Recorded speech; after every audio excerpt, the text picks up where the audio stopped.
ఏముంది మీ డబ్బాలో? ఉప్మా అండి. తినండి, మీరే తినండి, ఎవరికి పెట్టదు. మీరు మటుకే తినండి.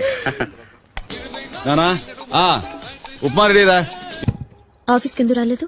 ఇవాళ ఉప్మా తినాలనిపించింది. ఉప్మా తినాలంటే ఆఫీస్ మానేయాలా? పొద్దున్న నుంచి ఉప్మా చేయడం నేర్చుకుని కరెక్ట్ గా చేసేసరికి ఇదిగో ఈ టైం అయింది. డబ్బాలో ఏంటి? ఉప్మా. ఫ్యామిలీ మొత్తం ఉప్మా తిని బతికేస్తున్నారా నాన్న? మా బాబుకి జీడిపప్పు ఉప్మా అంటే ఇష్టం, కానీ బాబు గారికి ఉప్మాలో ఉన్న జీడిపప్పు అంటే ఇష్టం. జీడిపప్పు ఉప్మా టేస్ట్ చేసి ఎలా ఉందో టెక్స్ట్ చేయి.